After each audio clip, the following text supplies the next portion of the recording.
going on, everyone? Welcome to episode number 50 here on the Proven Knowledge Podcast. This is the Creator Series. Today, for episode 50, I wanted to get a very special guest, someone that I've been following for the last, I think, 7 or 8 years now. HazeBanga, the producer, aficionado from San Diego, California. If you don't know who HazeBanga is, he's worked with Nas. He actually just won the Grammy with Nas on King's Disease. Mariah Carey, Beyonce, Sid, M.I.A, Logic. I mean, I could go on forever. He was a big part of the HS87 movement, which I've talked probably a lot on the show about, but that was a very important movement for my musical journey as far as, making me say, I wanted to get into music, be a producer, all that. Haze was one of the main producers. It was Hit Boy, Ray Real, HazeBanga, and S. I believe were the main producers for all the HS87 projects and all the artists and everything. And yeah, I've just been following Haze's work for that long because his beats are just always very hard and knocking, and they're just, they've always caught my ear for sure. And I was very happy to get him on the show today. We talked about kind of his evolution since then over the past, 7 or 8 years, as far as going from working strictly with artists to now doing visual art and doing these short films he's been putting out over the past couple years. Last year, he released a body of work called Fantasia, which was very good, and I would highly recommend checking that out. We went into what he has planned next for PM, which is his creative agency. He's got some producers and some other artists kind of under that creative wing. They're going to be putting out a lot more stuff here in the coming months and years. He's working as well on Phase Tech, which I don't know if it's called Phase Tech anymore. It was called Phase Tech, but I think he might have renamed that as well. But in short, that is a device that allows you to essentially control a MIDI device without cables. So it's essentially acts as like a wireless or a Bluetooth device, which I'm looking forward to using that, hopefully, if it drops, because he's been teasing that now for a couple years. But we went into detail about that, and really just, what I took from this episode is just Haze is one of those guys who he's taken his career in his own hands, and I can really commend that because he has a specific vision, and he knows that he's responsible for executing the vision to its full intent, and he's just been able to do it his own way. And I feel like that's something we can all take notes on and really, hopefully move in that direction ourselves with our own vision. So I hope you guys enjoy this episode, and let's get right into it. All right, welcome everyone to episode number 50 here on the Proven Knowledge Podcast. This is the Creator Series. So for episode 50, I got a really special guest today. I've been following this dude's work for the last 7 or 8 years. San Diego native, incredible producer, engineer, visual artist now. He's been doing a lot of great things the last few years. HazeBanga is here. How are you, man? Man, I'm good, dude. So glad to be on your platform, man. Been a supporter for a long time, so it's so good to finally just put an end to the face and just chat for a while. Absolutely. And like I said before we started recording, this is just an honor for me. I'm kind of starstruck right now because I'm a huge Haze fan from the HS87 days. So this is incredible. But for those that might not know, what you've done, Haze, in the past, 10 plus years now, pretty much, can you just give a little bit of background as far as, how you got into music, kind of like the beginnings up into where you are now, just a little, base information for those who might not be familiar with you and your work? Yeah, no, most definitely. So yeah, man, I would say I've been a professional producer almost pushing 10 years. I mean, I've been making music way longer for 10 years, but as far as just industry work, I think 2012 is I would say is my entry time into the music industry. My big bro, Hit Boy, he really he got me from the mud, as they say, and he let me be a part. I wouldn't even say, he let me be a part as a co-helper in building, his sonic and his just everything he had going on. He pulled me up like, Haze, now help me with this shit, man. And HS87 was the that's how I got in the game, and that was his label, Scientific. That was his label under Interscope, and I was like a young kid floating around, you know what I'm saying? And he found me through my boy Price from Audio Push. My boy Price from Audio Push, he's literally the one that linked me with Hit Boy. I used to send beats to Audio Push all the time, do the jerking movement back in 2009, 2010 when that was going on. That's how me and Price and Audio Push connected. And he just sent my beats to Hit one day, and this fool hit me like on a text message. I was in the Bay Area actually just trying to get some money, trying to pay my rent. And literally I was right in the middle of a session, and this fool Hit Boy texted me like, yo, this is Hit Boy, hit my line, call me, whatever. And it was just like, wow, that was just like one of the life-changing, those life-changing moments. Flew to LA, drove to LA and linked up with Hit Boy. And literally, we've been going insane ever since, man. Like, I was just so grateful that he provided his platform for me to express myself and us just do co-works throughout the years. You know what I'm saying? Mm-hmm. So, yeah, man, that's kind of like my little express intro. It's kind of crazy because, like, I was even talking with my friend about, like, the HS87 thing the other day because that's how we kind of reconnected on music. Like, me and my friend, we were big on the music in, like, elementary school, and then we kind of didn't see each other through middle school. And we reconnected on, like, Audio Push and, like, the We The Plug album and all that stuff. So it's kind of cool that, like, that was all an era. But we said, like, it's almost like it was such a fleeting thing, but that's what made it special. You know what I mean? Like, specifically the HS87 thing, because it was, like, it was the All I've Ever Dreamed Of album and the We The Plug album. Yeah. That was basically, yeah. It was kind of like everyone kind of did their own thing after that. You can never forget Come As You Are when we had that was a big one for us because we had Shine on there. I wish that was on streaming because I missed that. There's only a couple songs from it that are on like streaming platforms and stuff because that was an amazing project. That's what got me into their music too because it was just such a well put together body of work. But like to me, the HS87 thing just showed that like it was a lot of just people that were just friends with each other. They weren't big artists. They weren't like anyone that anyone knew, but they created a movement and a wave. That's what got me into it. Was like not only is the music good, but it was cool to see people that you didn't even know at that time when it was a little harder to be broken, considering like social media wasn't at the height that it is now. It was kind of still in its beginning stages.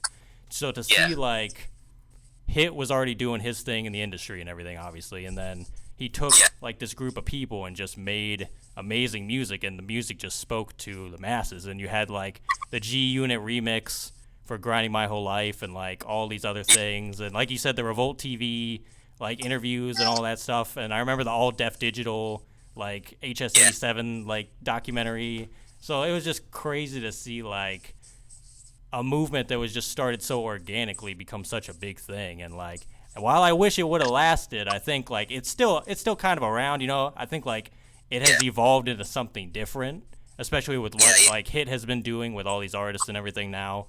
So it's good to see like everybody's still doing their own thing. But as far as like that movement goes, it was definitely a moment in time that we'll never forget for sure.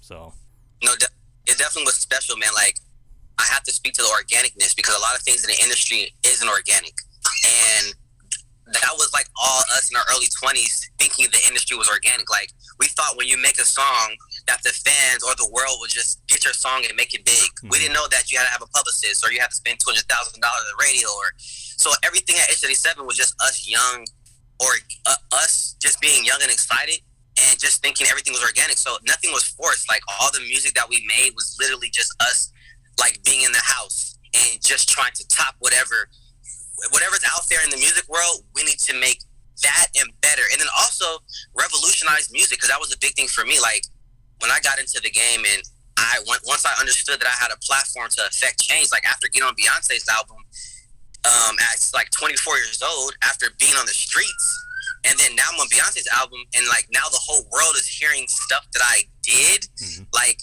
once I understood, like wow, this is actually a real power. We can actually, like, everybody's saying I woke up like this. That was one of the guys, like everyone's still saying I woke up like this. You know what I'm saying? And that was literally like that was our vibe 100%, just us being organic and trying to push Sonics forward and things like that. So I think that's what made our thing so special. Like you listen to All Ever Dreamed Of, and then you hear that's 2013, and then you hear like 1 year later, 2014, you get We The Plug, and you hear the difference of Sonics, how drastically it changed. And that was just us trying to push it forward, not trying to, like, I'm saying, literally like revolutionize music. Like obviously at that time there wasn't a lot of young kids in the game. Like 2013, the biggest, like the young homies was like, the youngest producers was like Hit Boy and Boy Wonder. Those were like the new generation. There was no Murder Beats. There were no Metro Boomin. I think we had Lex Luger. I gotta give him credit. Lex Luger was like one of it was like, but even in at that time, it was kind of like his way was kind of over. So literally, it was like Kanye, Timberland. Those were still like the giants of the industry in 2012, 2013. So we were like the young kids trying to prove that, hey, we're not just FL beat makers. We can literally be on the same level as Kanye, the same level as Timberland, and get that respect. And we earned. I mean, look at our plaques now. You know what I'm saying? People heard the Sonics and responded by letting us be a part of their projects. So that was just a testament of all the hard work we was trying to do by pushing shit forward and not just like making the same old stuff that everybody can make. You know what I'm saying? And I think, and that's also a reason why the wave didn't last too long. Because when you're trying to do something original and when you're the first to do something new, like I was doing beat patterns that literally didn't make any sense. Like I was literally like, you know what? I'm about to make a beat that a rapper, either he's going to be very smart, like, and just try to get this pocket, or he's gonna like, no, I can't rap on this. That's a risk you take, because everybody, Drake, Beyonce, not everybody can rap on these different beats and pockets that we were trying to do. That's just us pushing them forward, and that's a reason why it didn't really catch. Because not everybody, when you do something new, not everybody's gonna understand it. It takes some time. You know what I'm saying? Mind you, I feel like our sound was like 20 years ahead. I feel like the stuff that we were doing probably won't even be prevalent for another 5 years. You feel me? So I think we were just ahead of the curve on so many levels. You know what I'm saying? Absolutely. And like I said, hats off to you guys for that, because like someone like me, just a nobody, I took notice. You know what I mean? And that was like a huge thing for me coming up and a huge inspiration. And what you guys are still doing today is huge. And we're going to get into that here specifically with you, Haze. I know that I think you're in it right now, like your home studio. So how has that been like beneficial for you over especially the last year where, we've had the lockdown and we've had all these different like restrictions as far as what you can do in studios and whatnot. I feel like you're probably someone that enjoys working from home anyway. So can you kind of just go into detail about what that's been like, having that ability to create, kind of where you are? Yeah, man. Actually, man, the most clutch thing of all time is just having my own space. You know what I'm saying? Like, I signed my publishing deal in 2015 with Disney, and that allowed me, to have fun, to kind of like, okay, instead of being up under the homies all day, just making beats, engineering beats, all that, now I can finally have my own creative hub to kind of like get all the ideas that Haze has. So, I've been working at my own studio since 2015, and it's literally the greatest thing because, I mean, I've always been like a hermit, a person that like, even before I got on, like anybody that knows Haze knows that I'm always in the studio. And like, it doesn't matter. Everybody's partying and Haze is in the studio. Everybody's over here, Haze is in the studio. That's literally how I've been forever and ever and ever. And it's like, that's just how I am. So like, just being like a self-sufficient person, like I mix all my music, I engineer my music, I make my beats. So I literally don't need anyone to do anything for me. Just give me my studio, have the artists come through there, maybe they have a writer, and we can bang it out. So definitely through the pandemic, all the studios shut down, you know what I'm saying? So, but for me, I'm kind of already used to being in my own world and having my own thing. So where other people, it might have been like a negative because they couldn't go to the studio, or, for me, it's normal. Like, I'm used to being in my studio and working, come to the lab, you know what I'm saying? So, having my own personal studio setup, man, it's really the clutchest thing. Not that, mind you, I love going to studios and I love collaborating with other people in their space. But it's just nothing like having your own setup, because it's just your vibe. People get to come to your world, and and then that's how the music and everything just comes out so good because it's a comfortable setting. I thought it was cool too how like a lot of people, especially artists, they didn't know how to like record themselves or do a lot of things beforehand. They were always relying on like an engineer or someone in the studio to do it for them. But then a lot of people had to learn how to do that in the last year. And so now they were able to pick up those skills. So it might actually be a good thing that they were able to kind of sit there and be like, let me pull up Pro Tools and see how I can record in Pro Tools. Or like, let me try my hand at like Ableton and see that and just see like what I can do. And I've even heard like artists that started making beats and stuff, and they just were bored and they're like, oh, I got all this time on my hands. Let me dabble with this. And now they're like doing like full projects and stuff, which is really cool. So I figured for you that was like the answer, because I know that you've just been working on a lot of stuff for like, Phase and everything, which we're going to get into here in a bit. But that's always great to have that like type of control for sure. So I'm curious for you coming up, as a young kid, who were you listening to that was like a huge influence for you as far as saying, that you wanted to do music, or maybe someone that influences you still today as far as like when you get creative? That could be even in the visual aspect, because I know you do a lot of visuals too. So this might not even be in music, but like, who do you think you'd say are still some of your biggest inspirations? Some of my biggest inspiration growing up. So like I was a late bloomer in hip hop. Like I grew up in a family that listened to oldies, R&B. You know what I'm saying? I didn't grow up in like a hip hop family. Like my family they was born in the 60s, so they grew up out of old school music. Mm-hmm. So for me, I didn't start listening to hip hop until I got like into like ninth grade, like literally until I got to high school, and that's kind of like when I started to discover how much I love hip hop, like Jay-Z as a rapper and Timberland with these beats and Dr. Dre. Like honestly, when I was in ninth grade, I'm gonna tell you this is so wild. Is that my first favorite rapper was Rakim. Mind you, I was only like 12 years old because I skipped up. So I was in ninth grade. Instead of like having like the current rapper that was popping at that time, I don't know who it was, Nelly, whoever. I was like, Rakim is my favorite artist because I'm a purist in everything I do. Like I look for the pure and raw form of everything. Like whoever's the greatest, I want to know who inspired the greatest so I can learn, so I can study them. Mm-hmm. So, Dr. Dre was the first person that inspired me on the music level, just because like listening to all the music that was out at that time in hip hop, his music to me sounded just the best sonically. Like not saying that he had the best songs or like, because I loved a lot of artists, but just sonically to my ears, like when his beats came on, it's just like, why does this person's beats why does this stuff sound so crazy? You know what I'm saying? So then like I literally just studied Dr. Dre, like literally like, hey, I need to know like everything about this guy, you know what I'm saying? So Dr. Dre was like such a huge influence on me. And then also Timberland and Dr. Dre, like sonically, like, I mean, in the early 2000s, who else would, and when you're really listening to music, obviously I know there was like Pharrell and all these other people, but Pharrell was a break off from Timberland. Not literally, but he comes, for me, Timberland was out first, and then Pharrell came, you know what I'm saying? Mm-hmm. But Timberland was the first person to lay the foundation for this new sound, these new, this bounces, these pockets. So definitely Timberland and Timberland and Dr. Dre were were my archetypes of like, okay, I need to study these guys. Like, however, what they're doing, I need to do that. And even to this day, like the bar, when I mix a record, when I mix a hip hop record, the bar record that I listen to, the Chronic 2001, that is what I'm listening to when I want to tune my ears up to the highest level of sonics. You know what I'm saying? Like, okay, even in 1999, it's 2021 and nothing, to me personally, sounds like Chronic 2001 mixing. You know what I'm saying? Mm-hmm. I feel like the person that probably come closest mixing is probably 40, like Drake's engineer. Because Drake's mixes are so good, and he's like 40 is the only mix engineer that I give respect to, like outside of Dr. Dre. Now, did we have Ali? Mixed by Ali is really good, but 40. That's my go-to because his sound sounds so full.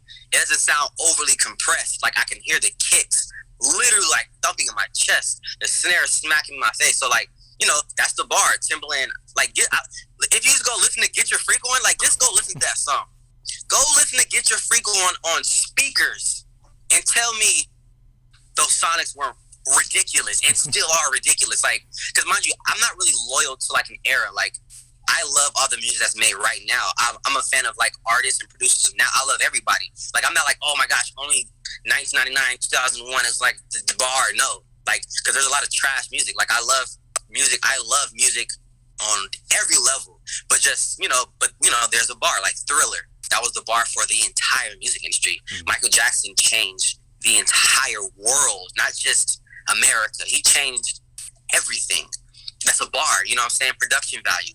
So like, but that doesn't mean that I only love Michael Jackson and nobody else, but it's just like, we have these bars and that's just what it is. But yeah, man, Dre and Timbo, man, I gotta give my hats off to those guys for just changing the game and inspiring me. Mm-hmm.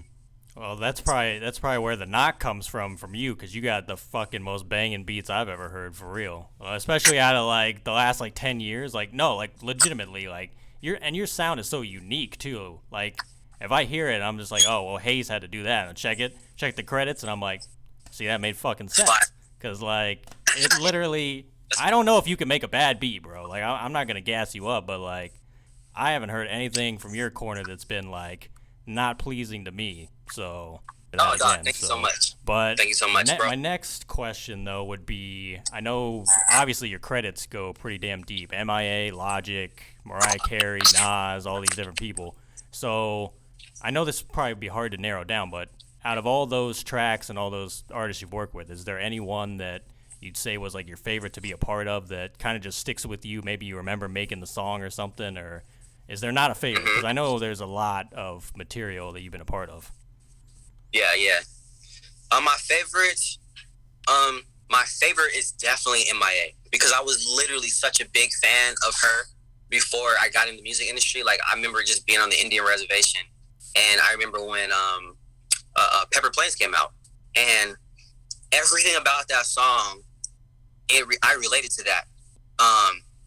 The song, the visuals, her, just everything that she brought, because I'm a Muslim, so I always look at the world with such a bigger, like, wide scope, because there's so many races and religions and different people.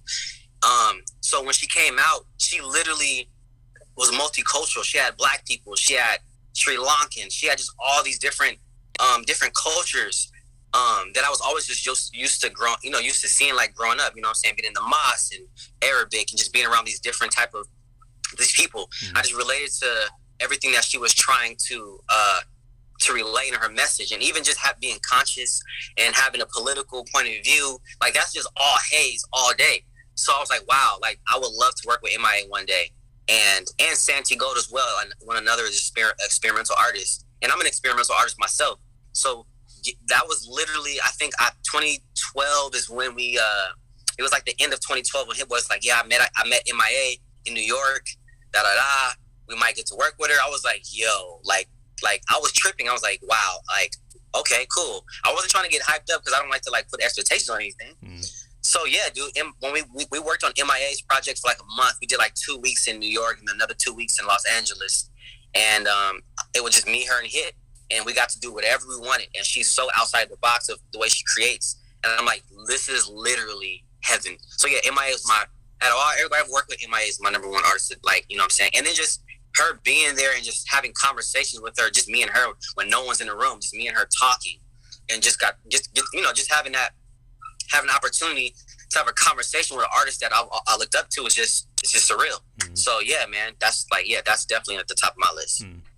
That was what, like 2013, I think, right, when that came out? 2013. Yeah, that was like one of my first, like, that's like one of my first placements, like, was M.I.A, because Beyonce's stuff didn't come after. So I want to say, like, M.I.A was like one of the first, like, major things for me, for sure. No, that was the first major thing for me, at least. It's crazy to me to think it's already been that long. Like, that was like 8 years ago already. Like, it feels like that was just yesterday, but we're already so far, like, in the future with all of it. It's fucking wild. Even like the Mariah Carey album, I was thinking about that the other day. That was like 2014, I think. Yeah, that was 2014, 2015, something like that. Man, yeah. It's been so long, but it's like, it definitely doesn't feel that long, for sure. Kind of weird. No, for sure. So I know you mentioned, like, kind of when, let's say the HS87 thing for a minute, like, you guys were just young kids, you didn't really understand a lot of, like, the music business. So I guess this question is more about where you're at now. What do you think is something you've learned since then about the music business that you wish you would have known back then, or it's something that you would tell someone that was just starting out, like, hey, you should watch out for this because you don't want to get involved in XYZ, if you know what I'm trying to say here? Yeah.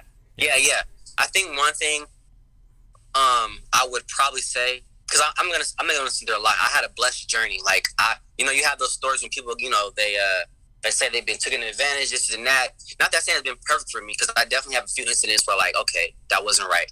But I've been blessed with the situation, but just everything around me, and just, like, when I observe people and just decision making, one thing I would say that I wish we would have done better is that we would have just been more patient and more humble as artists. Because I feel like when you're young, you want everything to come right now. And especially when you have a deal, when you're young, you don't know the game, you have expectations what the label should be doing for you. Why isn't the button getting pressed on this? And it's ego, patience, just all that, just being young. I just wish we just had, like, a more patient, humble, and less egotistical outlook on life at that time, and just understand that the world does not revolve around us.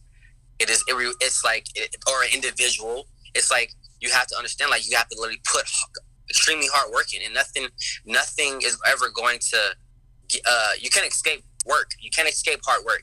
You know what I'm saying? And also understanding is understand, like, the timing and divine timing. It's like, whoever, you're gonna get what you get in life regardless. So you have to just take what you can get and make the best of it. I feel like you shouldn't force anything. Like, as artists, if something doesn't happen, you want to force it. I'm gonna hop on the phone and cuss this person out and It's better happen. It's like, no. It's like, whatever you get whatever is gonna happen is gonna happen anyways. So just be thankful and grateful for whatever you have.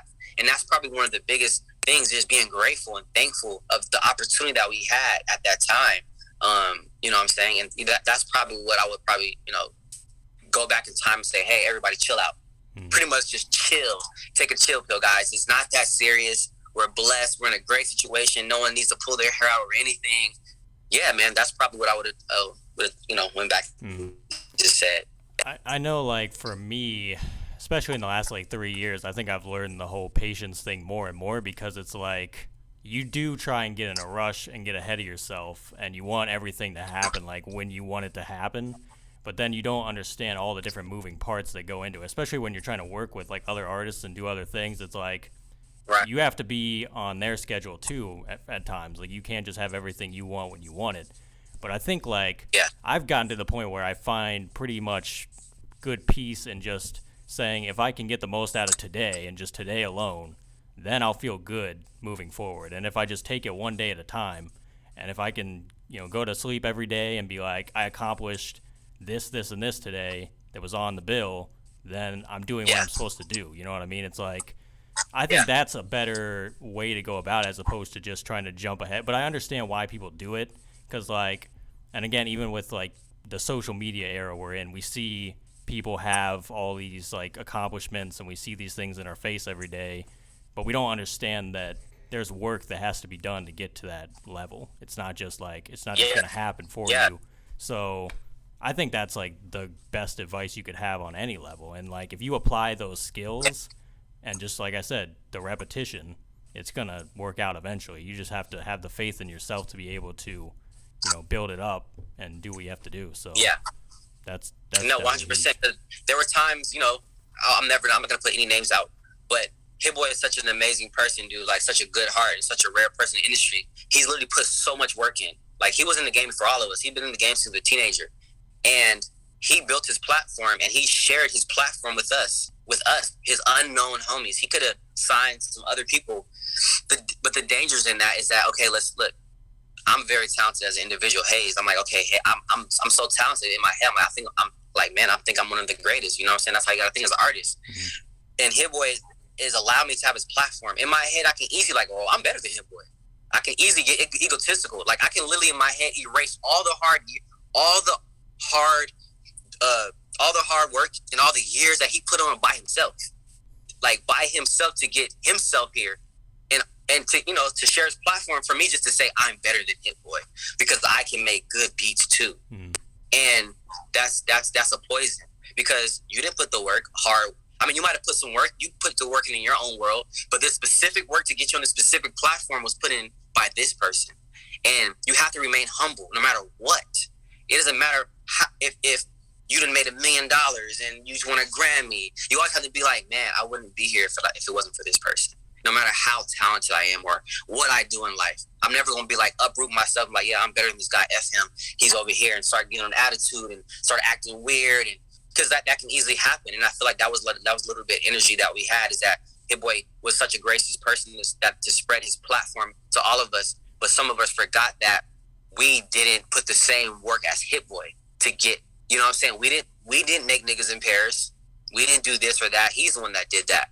And regardless if we're talented, or even if we see ourselves on the same level as him, talent-wise, there's a whole thing you cannot ignore, that he put that work in for us to get here.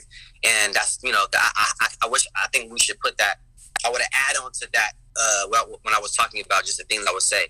That was another thing I want to put in there. It's just like, man, just being humble. Like, no matter what, even if you're talented someone else, still be humble, because it's like you have to know how you got there. You feel me? Mm-hmm. So yeah, that's another little side thing. I see what you're saying though. And it's always important too to like pay it forward and pay it back when you can. Like especially to the people that you've been with for a long time. It's like you want to, you know, say that you guys did this together at the end of the day. So yeah, for sure, super important. All the time. Yeah. So I saw like I think this was a few days ago actually. You had a tweet that was kind of along the lines of like you're glad that you didn't just limit yourself to being a producer and an engineer because there's more to this than that. So can you kind of elaborate on what you meant by that and kind of like what else you've been working on the last few years, maybe in the visual space, I think is what you were talking about, but kind of just go into detail more about that journey. Yeah, man. So right in the thick of everything when we were working on Beyonce's album, at the same time I was working on a technology company.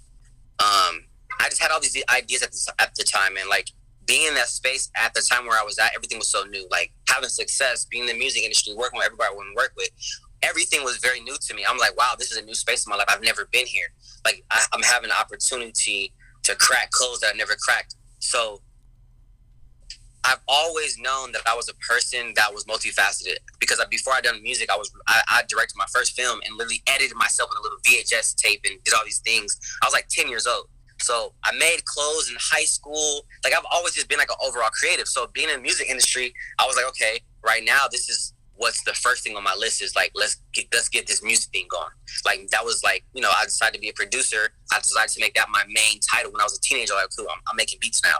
Haze is a producer. That was like what I decided to lean on as you know, as my career path. Mm-hmm. So as I'm, you know, slowly starting to have some success in music, those tingling feelings in me start to pop up again. Like those other faceted of things I was interested in, like film, those things start to come up in me again. Like, cause I'm starting to see all my homies shoot videos all day. I'm Hit Boys shooting videos and everybody's around me doing visuals. So just sparking it up that thing in me again. Like, wow, like even though I'm not a rapper, I don't rap. I you know what I'm saying? I don't have a project to put out, but I still have that desire to do something outside of music, like to make a visual, to make technology. Like I worked on this thing right in the middle of everything we were doing. Like when we were so busy, like when we were like doing this Childish Gambino, working with Childish Gambino, working with Beyonce, working with Selena Gomez, pulling up on Pharrell. Like in the heat of all that, I was building a technology company. I was having people come up to our creative house in Tarzana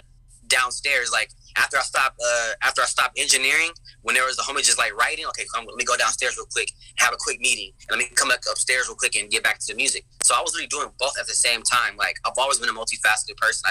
That's just how I've been. So I think after so much success in music, I got bored. I'm like, yo, like I love making music, but this is not the only thing I love.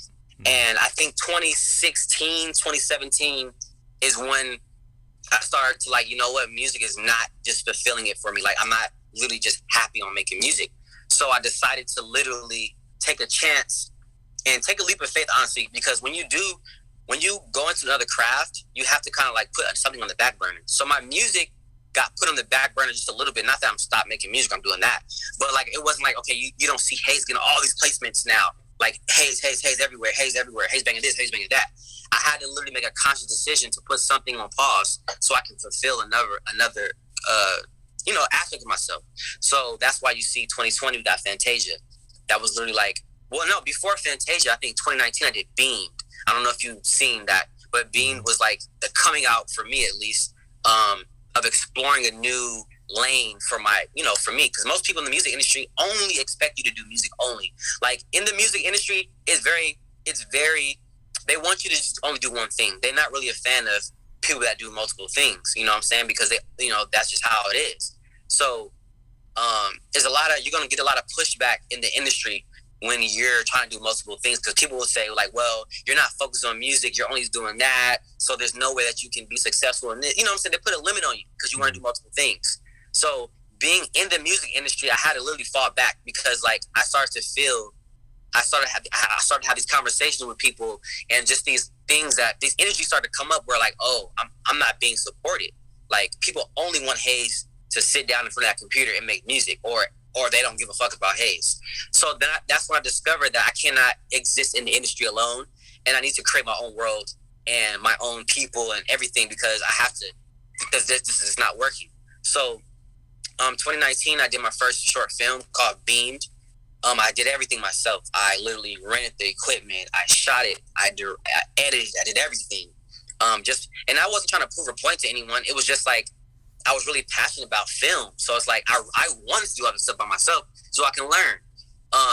And then 2019, I dropped Fantasia, and that was like my first full-length project with a 5-minute visual with a soundtrack. That was like something I always wanted to do. You know what I'm saying?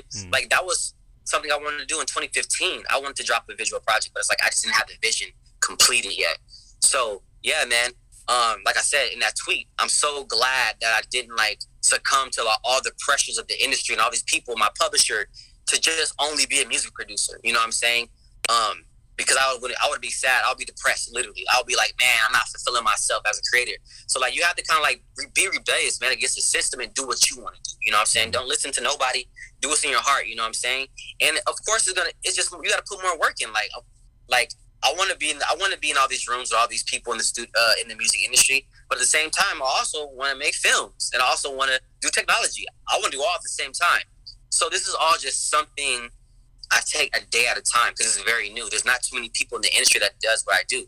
Like even just the basic, just if we want to talk about music alone, there's not a lot of people in the industry that does what Haze does, like that mixes at a high level, that engineers at a high level and producers at a high level. There's literally not that many people. Like 40, you got 40 does all that. Ali doesn't do that. Ali only engineers. You know what I'm saying? You know what I'm saying? Even like as a person that's in the field, I can't even tell you how many people that does what Haze does at a high level because there really isn't too many.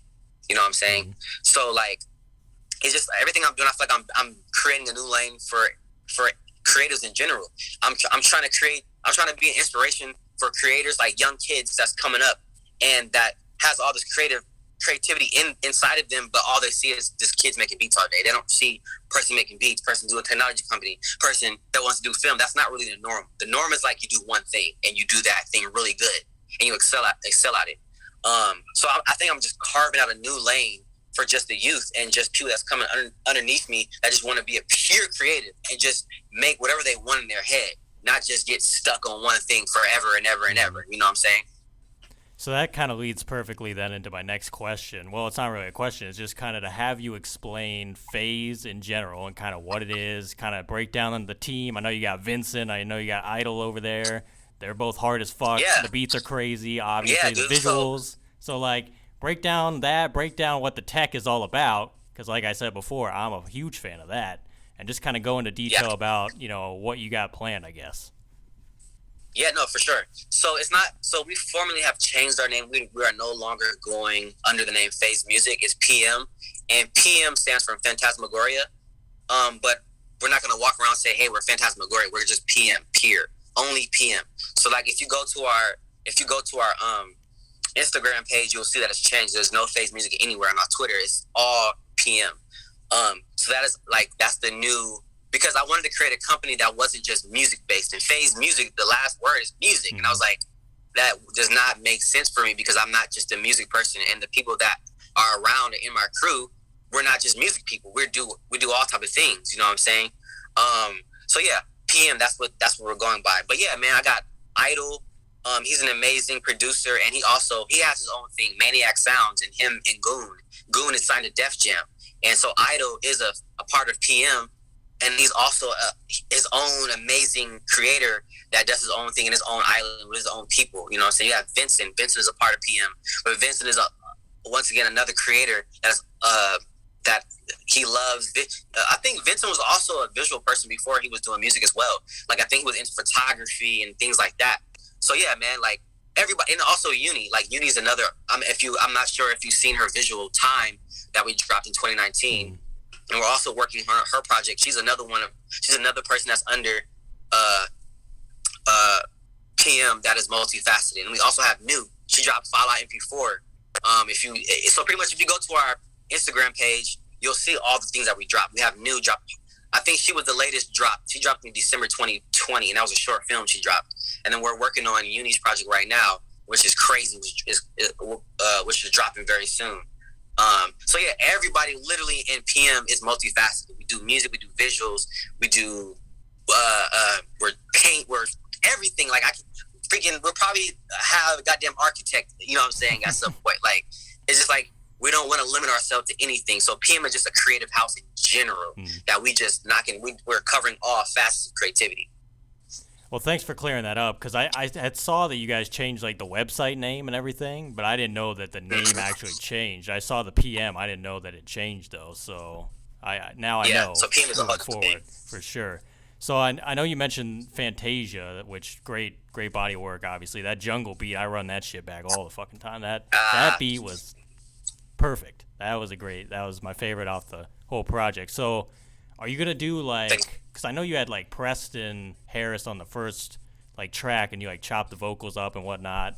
Are you gonna do something else like that with like accompanying visuals maybe, or do you have something else kind of for you in the works, maybe this year, maybe next year? What can we expect? Yeah, so I definitely have something in the works this year. So like so Fantasia, obviously the way it ended, it was me like walking, searching, you know what I'm saying? So it's obviously not done. So I literally at first planned on to do just like a chapter 2, like, and ending the chapter 2 with like just shooting another 5-minute short, maybe a little longer, another short film, and with some music, and kind of like, okay, let's end the series like that. But I was like, you know what? I don't want to do the same thing. I want to do something different, but I still want to end the journey. I want to end it finally. So I'm definitely working on something this year that's going to end Fantasia and bring us to Fantasia, but it's not going to be in the form of what I did originally. Like, I'm not going to shoot a short film. I'm literally going to physically bring all my fans to Fantasia, literally. I've been working with a few different visual formats outside of like film, whatever, to bring you guys there. So I don't want to give everything away because I still want it to be like a surprise. But this year, let's just say towards the, not even the end of the year, not even super towards the end of the year, but maybe midsummer, I will be definitely have something for everyone that, you know, watch Fantasia and that rocks with me on a creative level. I definitely have something for you guys for sure this year, and it's going to be lit and it's going to be fire. And it's I'm trying to like, you know, take it there to the next level. So yeah, dude, like definitely you guys will definitely have some Fantasia follow-ups like this year for sure. But I just can't tell you exactly what it is. But yeah, we got some Haze stuff coming for sure. You don't like wanna... every year I plan on dropping something like for you guys. Like I just have to, you know what I'm saying? Just to keep the consistency going and just kind of, you know, keeping everything going. So yeah, definitely I'll be dropping. We'll have a Fantasia follow-up this year for sure. You don't want to give all the secret sauce up, you know, out of nowhere. You gotta save some of it for sure. I can't believe it's already been a year since that came out, because I saw the other day it was like the 14th or whatever was a whole year. I'm like, God, it's been that long. But like, that's crazy. It's insane, dog. Somebody reminded me, low key. They sent me a Instagram mention or whatever, and I was like, yo, it's art. Like I'm like, how is this a year already? Like, it's just like time is just going way too fast, man. It's like now, wow, I gotta put something out. Like, it's like, man, the time. Yeah, it's just crazy how time is flying right now. It's already been a whole year since Fantasia's been out. And mind you, I have Fantasia. Obviously, you can see like behind me. You see right there. I have a little, I see it hanging on the wall back there. That's the original art. You probably can't see it, but like it's the original Fantasia cover. Art, yeah. And then also behind me, you probably can't see it, but it's the Fantasia poster. So for me, Fantasia is like it's a living and breathing thing, man. Like Fantasia means so much, bro. It's not just a short film that a producer just dropped because he wanted to be creative. Fantasia literally is like in the history, bro, like if you really look back in the history of music, of producers, even Pharrell, Timbaland, Kanye. Well, I can't put Kanye because he's an artist. I can't even really say nothing. It's like, I'm talking about pure producers. So not even producers that rap. I'm talking about producers that make music. What I'm doing is like very new. This has not really been done. Like I'm not rapping on any of these things. These are literally Haze and his music, but I'm incorporating visuals that like no producers have ever done before. Like you've never seen a producer do a short film where he started in it.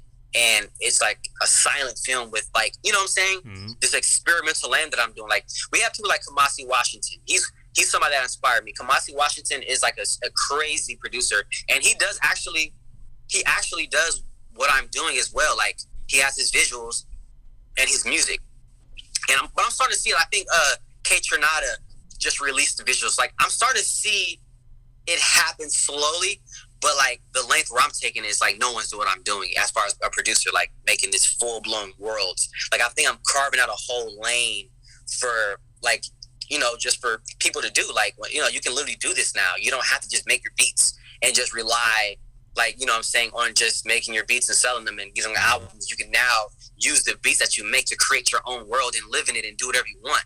You know what I'm saying? I'm trying to like open up the vision and expand like the repertoire for artists and for producers. Like, here, this is what we can do, guys. We can do this too.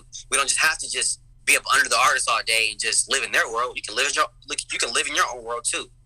So like, I'm definitely carving out a lane, man, a new lane for, you know, future creatives to, you know, go crazy in. Mm-hmm. You gotta push the boundaries, man, and I commend you for that for sure. Because like, that's what even has stood out to me for you in the last few years, is just your evolution, just from going from, like you said, trying to do just work with artists to now you're doing your own thing, and it's incredible, man. It's incredible to watch for sure. So I only got a few more questions for you, and then we'll wrap it up. So if you could go back 10 years ago, maybe give yourself advice, maybe not change anything at all, what do you think you would do? I would literally probably, I would probably execute the things that I'm doing now earlier.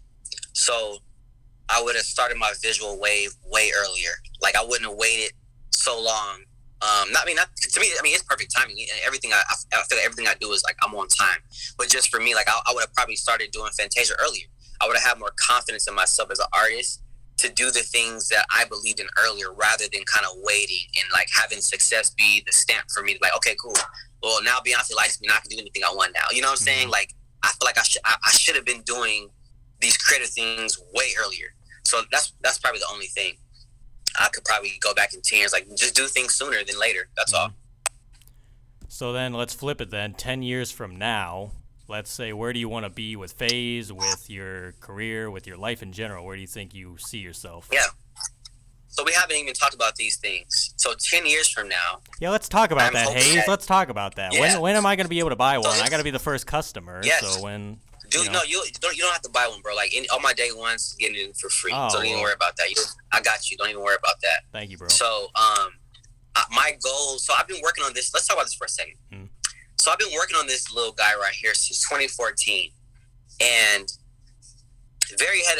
I'm still ahead of the curve, honestly. But I had this. I've had this physical thing since 2015, and the people that have probably been like following me, like, yo, like, Haze is in and out with this thing. He always has his tease. He teases it. But what you'll understand is I literally made this from scratch. Like, I created this out of my mind. And I didn't understand, like, it's very hard, man, to get your ideas out of your head. First, it's hard enough to get your ideas out of your head to make it a physical thing. It's already hard enough.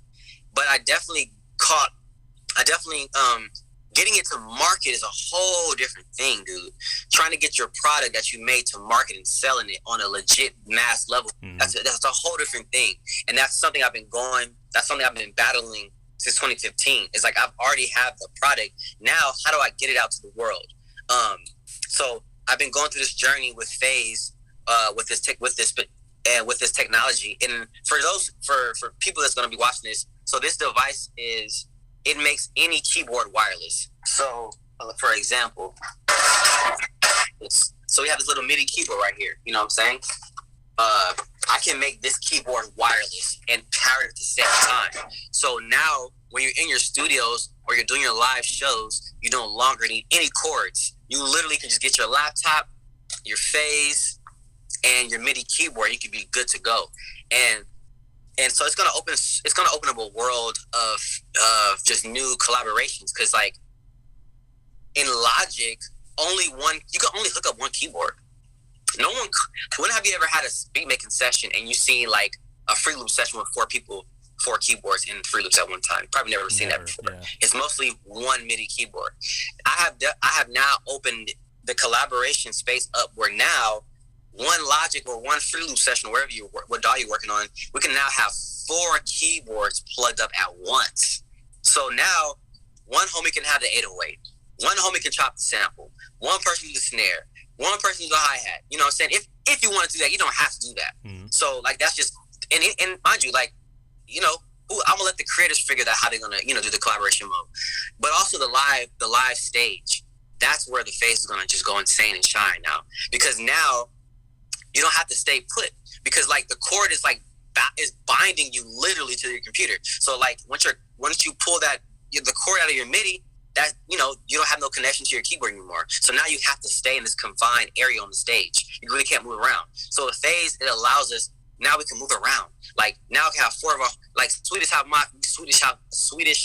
Mafia. If you ever seen their documentary or their shows, they're right in that little pit, and everybody else. Now, one person can be over here, one person can be over here, triggering sounds, triggering lights, triggering smoke, like triggering the visual behind you on the big screen on top of your sounds. It's like we're literally opening it up, that whole space, man. And I don't think the world is even ready.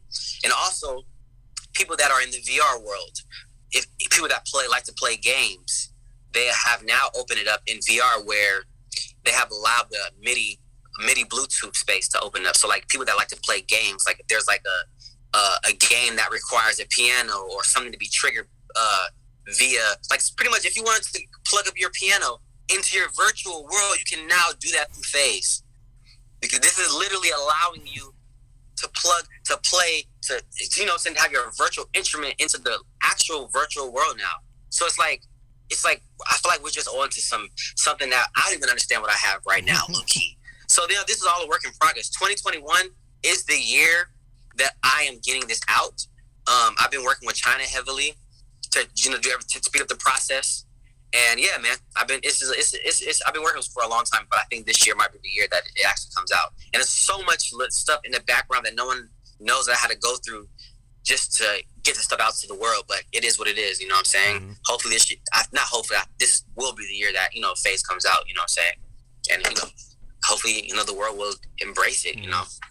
I still remember when you put out that, like, teaser video for it. I was like, I need that for sure. Like, I don't know when it's coming out, but I'm gonna get that. So like, if it does come out this year, I will be looking for sure, no doubt. I got you. And I'm like a huge fan of just that in general because it seems like it's gonna like streamline the workflow for everyone so much. You know what I mean? It's gonna simplify so much. So commend you for that, man. Thanks so much. So do you have any final words of wisdom for the listeners today? Yes. I definitely have some final words of wisdom. Dude, follow your heart. Literally, like, learn to, like, whatever's in your gut, follow that. Do not move. Don't move in life based on what other people tell you. Do not, literally, you have to literally get your vision out 100%. And you cannot let people manipulate you to not do your vision. Like, it doesn't matter how crazy, how big it is. You literally have to follow and stay true to yourself. Stay true to everything, your mission. You know what I'm saying? Follow, you know what I'm saying? Just stay consistent to you. You know what I'm saying? Don't get caught up in what everyone else doing and how this person's doing, because this person he might got signed when he's 13 and became a millionaire at 13. That doesn't mean you're going to have the same route as that person. Your route might be different. So you just have to believe in yourself, you know what I'm saying? Mm-hmm. That, you know, that you're going to achieve your goal and stay with that shit. Like, literally, like, it's going to happen. I've been making beats since I was 13 years old, and I did not even see anything until I was 24 years old. So I stayed on my mission. I never stopped. I could have gave up, like, man, I've been making beats for this long and nothing's happening. You just got to stay on your mission. If you believe in your mission and you believe in yourself, you know what I'm saying? You know, it's going to come true. So that's, like, literally the most important thing, man. Like, we only have ourselves in this world. We're alone in this world as far as when it comes to our vision. Like no one, it's your vision. Your eyes is in your head for a reason. So you have to literally be one track minded on your goals, man. And don't let not one person, even your family member, your girlfriend, doesn't matter who it is, let them get in your way of getting your vision out. Or guess what? You're going to be looking at everybody else getting their vision out, and you'll be sad because you didn't get yours out. So stay true to yourself to the very end. Absolutely. Love it, man. Couldn't have said it better myself, for real. Well, Haze, that's all I have for you today, man. I love your innovative mind, man. I love the music. I love the visuals, everything you got coming up. I'm going to be looking for all of it, bro. And like I said, This was an honor. Hopefully we can do this again sometime. Maybe, next year. I'm trying to make it out to Cali soon. Maybe we could do it in person. I don't know. We'll see.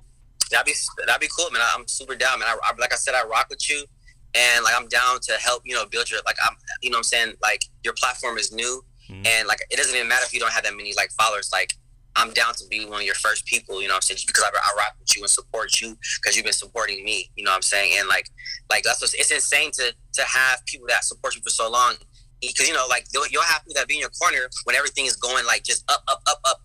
And then, what I'm saying, and then it might be like a year or two when you kind of just floating around and you still have that same supporter there. So, like, that's how I know you're a real supporter, you feel me? Because, like, you've been rocking with us literally. H7 is not even here, but you're still rocking with us. I mean, obviously, we're still working and we're still doing things and we're being active in the community. But, like, I'm sure there's a lot of people that are probably like, oh, man, they probably rid us off or some shit, but you're still here. So, that's commendable. Yeah, well, I can safely say without you guys, I'm not doing what I'm doing at all. So, like, again, hats off to you guys for real, and I appreciate the inspiration. So, anytime we can do this, I'm down, bro. Yeah, let's get it. My God, appreciate you. Thanks, everyone, for listening today. That was episode number 50. Just want to say thanks to all the listeners for getting us this far. We're almost a year into the podcast now, and it's a very big milestone to get to episode 50, so I appreciate you all. We got a lot more coming. We got great guests coming up. But as always, hit that support button on your podcast streaming platform if you want to send any funds and support. And thank you very much. We'll see you next week.